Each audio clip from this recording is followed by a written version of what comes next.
Conflict की वजह से बहुत सारे लोग ऐसे पैदा हो जाते हैं जहाँ पर उनकी जो ग्रूमिंग होती है वो कॉन्फ्लिक्ट के रिलेटेड होती है। कोई पोइट बन जाता है, कोई राइटर बन जाता है, कोई थिंकर बन जाता है।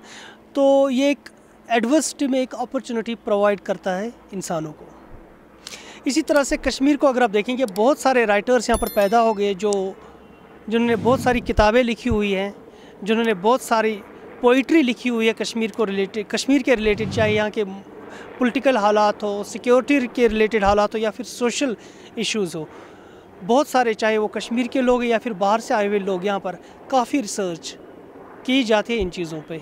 इसी तरह से कश्मीर को एक द डेन ऑफ रिसर्चर्स बताया जाता है और द पैराडाइज ऑफ जर्नलिस्ट्स। यहाँ पर बहुत सारे, चाहे फॉरेनर्स हो या लोकल्स हो या फिर रेस्ट ऑफ द कंट्री से हो, हर एक को यहाँ पर एक अपॉर्चुनिटी प्रोवाइड होती है रिसर्च में, जर्नलिज्म में, कंटेंट प्रोवाइड करने में। तो इसी तरह से हमारे एक यंग राइटर हैं जो एक पीएचडी स्कॉलर हैं, जिन्होंने बहुत सारे इश्यूज़ पे काम किया है, खुसूसन कॉन्फ्लिक्ट पे, चाहे वो पाकिस्तान की बात हो, अफ़गानिस्तान की बात हो, रोहिंग्या रिफ्यूजीज़ की बात हो या फिर कश्मीर की बात हो।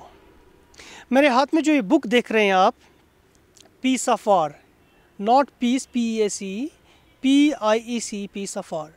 इनका मानना है कि जहाँ पर भी कॉन्फ्लिक्ट हो वहाँ पर एक उम्मीद की एक किरण रहती है हर एक के दिल में, हर एक के दिमाग में, कि वहाँ पर वो कैसे पीस में रहे। तो इस तरह के हालातों में लोग जो रहते हैं वो डे टू डे लाइफ किस तरह से स्पेंड करते हैं। मिया दीक्षित आज हमारे साथ मौजूद है खबर उर्दू में। उनसे हम बात करेंगे कि आखिर ये बुक उनके दिमाग में कहाँ से आई और ये लिखने में कैसे इसको कामयाब हो गई, और इस बुक में आखिर इन्होंने लिखा क्या है, इनका क्या तजुर्बा है इस बुक के बारे में। जी मियाँ जी, आपका खैर मकदम है खबर उर्दू में।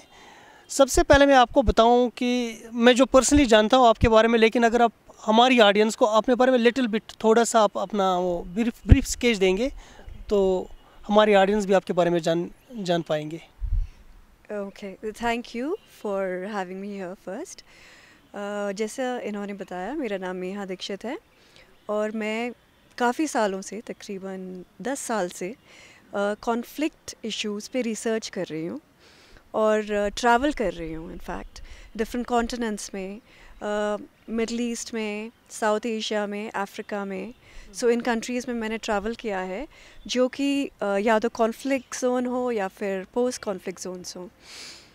और एसेंशली मेरा जो फोकस इन जगह पे है वो है ऑर्डिनरी पीपल जो होते हैं। इसमें कोई एकेडमिक पर्सपेक्टिव, मतलब ये कोई हिस्टोरिकल या लीगल या सोशोलॉजिकल पर्सपेक्टिव नहीं है। इसमें है कि लोग वॉर को या कॉन्फ्लिक्ट को कैसे देखते हैं। तो बेसिकली यही इस बारे में इसमें लिखा है। जो ये पीस ऑफ वॉर है, इसमें आप एक नैरेटिव्स की बात करें, रिजिलियंस की बात करें, होप की बात कर रहे हैं, तो कश्मीर के कॉन्टेक्स्ट में इसे आप कैसे हमें बता देंगे? क्योंकि मैं यहाँ पर तो मैं 10 साल से ज़्यादा हो गए मुझे आते हुए, और हम कश्मीर में काफ़ी जब बात करते हैं तो हम डिस्पेयर की, सफरिंग की, इस सब की बात करते हैं।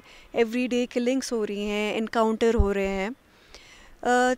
मेरी बुक में मैं चाहती थी कि सफरिंग पे बहुत लिखा गया है, इन सब चीज़ों पे, वायलेंस पे बहुत लिखा हुआ है। तो मैं जो इसका जो क्रिएटिव एस्पेक्ट है, या फिर लोग कोप कैसे करते हैं थ्रू क्रिएटिव कोपिंग मैकेनिज़म्स, वो किस तरीके से कॉन्फ्लिक्ट से उभरने की कोशिश करते हैं, या फिर अपने आप को कैसे वो, मतलब वेदर मेंटली या इमोशनली किस तरीके से ये जो सिचुएशन है उसे बाहर निकालने की कोशिश करते हैं, इस पे मैं फोकस किया है। एंड कश्मीर उस हिसाब से बहुत ही इम्पोर्टेंट रहा है मेरे लिए। मैं यहाँ पर काफ़ी म्यूज़िशियन से मिली हूँ, काफ़ी पोएट से मिली हूँ, और भी दूसरे लोग इससे मिली हूँ जो मतलब क्रिएटिव फील्ड्स में हैं। और ऐसा भी है कि प्रोफेशनली मे बी नहीं है वो, पर ऐसे लोग हैं जो आर्ट की वजह से they are able to cope and they are able to come out जो ये टर्मोइल होता है। और काफ़ी मैंने उनकी जो पोइट्री देखी है वो क्लियरली रिफ़्लेक्ट करती है कि यहाँ पर क्या सिचुएशन है। और वो ये भी बताते हैं कि साथ साथ में कि कभी हमारे जब ज़हन में या फिर हमारे दिमाग में बहुत ही एंजाइटी होती है, हम लोग को एंजाइटी होती है या फिर हमारे इमोशंस नेगेटिव हो जाते हैं, तो हम सिंगिंग की वजह से या फिर जब हम पोइट्री लिखते हैं तो वो एक कथारसिस की तरह एक्ट करता है या फिर उससे हमें एक इमोशनल रिलीज़ मिलता है, तो इस वजह से वो कोप भी कर पाते हैं। ये जो होप की आप बात कर रहे हैं, मैं अगेन आपसे ये पूछूं कि रिजिलियंस कश्मीरियों में किस तरह का रिजिलियंस आपने देख लिया? मतलब ये बताया जाता है कि जो वायलेंस यहाँ पे हैं इस वक्त, मतलब जिस तरह के हालात हैं यहाँ पर, उसमें कश्मीर कैसे एक रिजिलियंट बना और किस तरह का रिजिलियंट बना हुआ है? अगर आप इसको कंपेयर करेंगे बाकी तरह के, जैसे आपने बाकी जगहों पे काम किया है, उसको लेके हुए कंपैरेटिवली आप कैसे इसको समझते हैं? मैं बोलूँगी कि मैंने जो देखा है कि Kashmiris are among the most resilient people. मैं इतनी जगह गई और अफ़गानिस्तान में भी जैसे मैं गई वहाँ पर, तो वहाँ पर आप या फिर सीरिया बॉर्डर पे, मैंने लेबनान गई थी, वहाँ पर मैंने काफ़ी सीरियन रेफ्यूजीज़ के भी इंटरव्यू किए। तो मैंने ये देखा कि काफ़ी हैवी जो मिलिट्री प्रेजेंस है और people day to day life में वो किस तरीके से उससे कोप करते हैं। मैं ये नहीं बोल रही हूँ कि उनकी मेंटल स्टेट इफ़ेक्ट नहीं होती है या उनकी इमोशनल स्टेट इफ़ेक्ट नहीं होती है, क्लियरली होती है। पर फिर भी अगर आप एब्रोगेशन का टाइम देखेंगे, वो कश्मीरियों के लिए बहुत ही डिफ़िकल्ट टाइम था। इनफैक्ट एब्रोगेशन मैं यहीं थी, मेरे सामने ही हुआ था। मैं भी होटल में, आई गॉट स्टक, मैं अकेली थी होटल में एक्चुअली। और मुझे भी अपनी फैमिली से कुछ दिन बाद सैटेलाइट फ़ोन से बात करनी पड़ी। उस समय मैंने एक्सपीरियंस किया वो थोड़े से पीरियड का था, बट जो कश्मीरीज़ कर रहे हैं वो सिमिलर चीज़ें जो मैंने एक्सपीरियंस की वो बहुत ही लंबे टाइम से एक्सपीरियंस करते आ रहे हैं। और फिर भी मैंने देखा कि किस तरीके से despite the most difficult circumstances, because मेरे ख्याल से जो एब्रोगेशन का टाइम था, जो कंडीशंस थी, जब हम एम्बुलेंस भी नहीं थी, कोई इमरजेंसी हो जाए, या फिर मैं खुद जानती हूँ ऐसे काफ़ी लोगों को कि जिनके घर पे ऐसे इश्यूज़ हुए या फिर उनकी कोई ट्रेजेडी हुई, वो कुछ कांटेक्ट भी नहीं कर पाए। नेबर्स, मतलब आसपास भी जो लोग रहते थे थोड़ा सा दूर में भी, पर उसी नेबरहुड में, विसिनिटी में, कई बार एक एक दिन, दो दो दिन तक पता भी नहीं था क्या हुआ। पर फिर भी वो किस तरीके से उसको वो कोप कर पाए और निकल पाए, क्योंकि मेरे लिए तो बहुत डिफ़िकल्ट था उन थोड़े टाइम में ही। आप मानते हैं कि मतलब ये जो जिस तरह की एडवर्सिटीज़ यहाँ पर आती है कभी हालातों की वजह से, तो उसमें जो कश्मीरी जो ग्रूम हो रहा है वो एक रिजिलियंट, एक स्ट्रॉन्ग, एक ब्रेव इंसान की तरह ग्रूम हो रहा है और उसके लिए ये नॉर्मल चीज़ें बन जाती है? बिल्कुल ये नॉर्मल चीज़ें बन जाती हैं, मुझे लगता है, क्योंकि काफ़ी लोगों ने मुझे ये भी बोला है कि मतलब एक काफ़ी हार्डन्ड भी हो जाते हैं कुछ लोग। पर अगर आप डीप जाएं तो कई बार काफ़ी लोगों ने, मैंने देखा है कि एक सिचुएशन में वो मुझे बताते हैं, एक्सप्रेस करते हैं कि हम लोग we are quite hardened with this, but अंदर ही कभी कभी जो anxiety it lurks, because human brain, the mind is very complex. आप एक सिचुएशन में एक तरीके से रिएक्ट करेंगे, अनदर सिचुएशन में एक तरीके से रिएक्ट करेंगे, और स्पेशली यहाँ पर तो इतने एक्सट्रीम सर्कमस्टांसेस रहते हैं, तो आप किस तरीके से आपका ह्यूमन माइंड काम करता है। और काफ़ी बार ये होता है, काफ़ी लोगों ने जो किलिंग्स देखी होती हैं उन्हीं के सामने हुआ होता है, और स्पेशली इमिजिएटली जब कोई किलिंग हुई है तो वो अफेक्ट करेगी। बट लाइक एज वी से कि टाइम हील करता है, सो अगर वो होता भी है तो यू गेट ओवर इट, या फिर उस तरीके से। तो इस तरीके से मुझे लगता है कि people have become resilient, but at the same time I would say कि मैंने यहाँ पर डिप्रेशन के केसेस भी बहुत देखे हैं।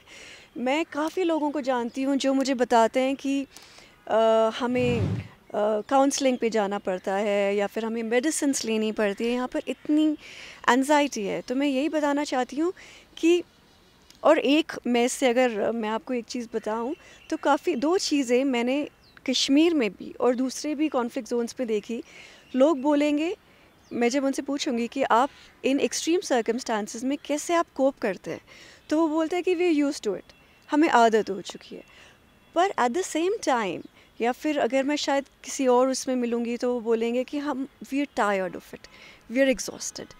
तो ये एक डिफरेंट मतलब इमोशंस है, पर कहीं ना कहीं एक चीज़ को कॉम्प्लीमेंट कर रहे हैं कि हम लोग एग्जॉस्टेड है, हम लोग यूज़ टू हैं, पर हम इतने यूज़ टू हो गए हैं इस बात से, पर फिर भी कहीं ना कहीं ये हम वी आर इट और ऑल्सो टायर्ड ऑफ इट। तो मैं ये बोलना चाहूँगी कि रेजिलेंस है काफ़ी लोगों में, मैंने देखी है, बट कहीं ना कहीं ये एक एंजाइटी रहती है, फियर रहती है, शायद वो सामने वो एक्सप्रेस ना करें फिर भी। मियाँ, मैं आखिर पे आपसे पूछना चाहूँगा कि आप एक इंडिपेंडेंट रिसर्च स्कॉलर हैं, लेकिन आप जो बात करें ये तो मेडिकल टर्म्स हैं, मतलब मेंटल हेल्थ की आप बात करें, साइकोलॉजी की बात कर रहे हैं, तो आपका काम तो कुछ और है, लेकिन आप किसी और मुद्दे पे बात कर रहे हैं। तो मतलब what exactly you are doing? आप मेंटल हेल्थ में काम कर रहे हैं, साइकोलॉजी में काम कर रहे हैं, या फिर एक पॉलिटिकल इंडिपेंडेंट या फिर इंटरनेशनल पॉलिटिक्स की स्टूडेंट हो के आप उस तरह की रिसर्च करते हैं? पहली बात तो मैं आपके सवाल से क्लियरली जो आपने मतलब नॉट सवाल से जो आपने बोला, मैं उससे क्लियरली पूरी तरीके से I don't agree with you. Because अगर हम कॉन्फ्लिक्ट देखेंगे कहीं पे, तो हम psychology, conflict, mental health is all linked. तो अगर आप इसके लिए अलग एक्सपर्ट्स होते हैं ना। मैं इस चीज़ से मैं ये नहीं कह रहा हूँ कि आपको बात नहीं करनी चाहिए, लेकिन मैं जर्नलिस्ट हूँ। अगर हम कॉन्फ्लिक्ट की बात करेंगे, I will write about it. अगर किसी का डिप्रेशन होगा तो वहाँ पर एक साइकोलॉजिस्ट होगा या फिर एक साइकेट्रिस्ट होगा जो उसको हैंडल करेगा, because different people different job. इसी तरह से as a student of polity आपका काम कुछ और है, लेकिन आप किसी और चीज़ इंटायरली डिफरेंट टॉपिक की बात कर रहे हैं, तो how did you get into it? Okay, so let me tell you one thing. मेरा जो पीएचडी था, मेरा जो थीसिस थी, it was focused on human security and post conflict rehabilitation of child soldiers. ठीक है, तो आप एक्सपर्ट्स की बात कर रहे हैं, राइट? मेडिकल या साइकोलॉजिकल। जब मैंने वो अगर मैं टॉपिक से डील कर रही हूँ जो पोस्ट कॉन्फ्लिक्ट रिहैबिलिटेशन की बात करता है, तो जाहिर है कि मुझे साइकोलॉजी और मेंटल हेल्थ के बारे में भी पढ़ना पड़ेगा। एंड यू नो इट, आप जब पीएचडी करते हैं, so you have to read I don't know how many books and all of that on psychology, on mental health. तो मैंने पीएचडी में, एंड नॉट जस्ट पीएचडी, क्योंकि मैंने एमफिल भी सिमिलर सब्जेक्ट पे किया है, तो 6 years मैंने मेंटल हेल्थ पे भी स्टडी किया है, मैंने साइकोलॉजी भी स्टडी करी है। क्योंकि अगर मैं कॉन्फ्लिक्ट और मेंटल हेल्थ, क्योंकि मेरी book it focuses on psychological repercussions, अगर मैं मेंटल हेल्थ पे स्टडी नहीं करूँगी तो फिर मैं ये बुक लिख ही नहीं सकती हूँ। तो जाहिर सी बात है कि मुझे ये जो टर्म्स है या जो मेंटल हेल्थ में जो एक्सपर्ट्स होते हैं, तो मुझे ये पढ़ना पड़ेगा। और मैंने मेंटल हेल्थ के बारे में 6-7 years तो खाली पीएचडी एमफिल में ही पढ़ाई करी है। उसके बाद मेरा फील्ड एक्सपीरियंस है इन over I think over 10 years कि मैं इस पे प्रैक्टिकली भी देख रही हूँ मेंटल हेल्थ कैसे अफेक्ट होती है।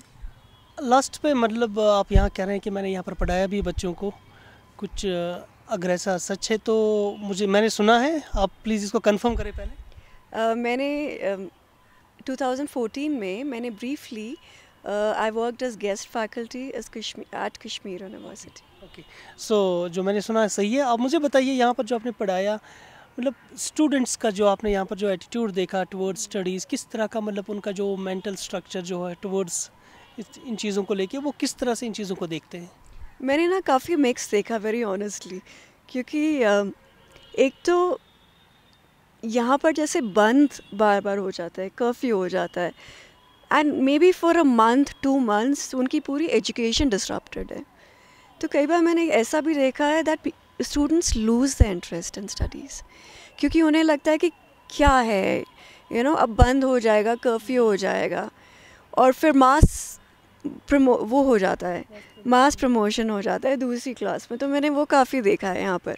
तो मैंने कई स्टूडेंट्स को ऐसा देखा है कि वो अपना इंटरेस्ट लूज़ कर देते हैं। कई बोलते हैं कि ये भी बोला है कईयों ने कि बंद हो जाए, कल क्लास नहीं होगी। But at the same time having said that I would also say मैंने ऐसे भी स्टूडेंट्स देखे कि काफ़ी क्यूरियस हैं डिस्पाइट जो एक्सट्रीम सर्कमस्टांसेस हैं या कर्फ्यू हो रहा है, वो फिर भी चाहेंगे कि हम लोग आगे कुछ करें, शायद यहीं से बाहर निकल के करें, मे बी दिल्ली जाके करें या फिर कोई और सिटी जाके करें और मे बी अब्रॉड जाके करें। तो ऐसे भी स्टूडेंट्स थे जो मुझे बोलते थे कि हमें पीएचडी के लिए अपना प्रपोजल रखना है बाहर के लिए या दिल्ली के लिए। So I have seen both sides. मिया जी, आपका बहुत बहुत शुक्रिया खबरों के साथ बात करने के लिए। We wish you all the best. Thank you so much, thank you very much.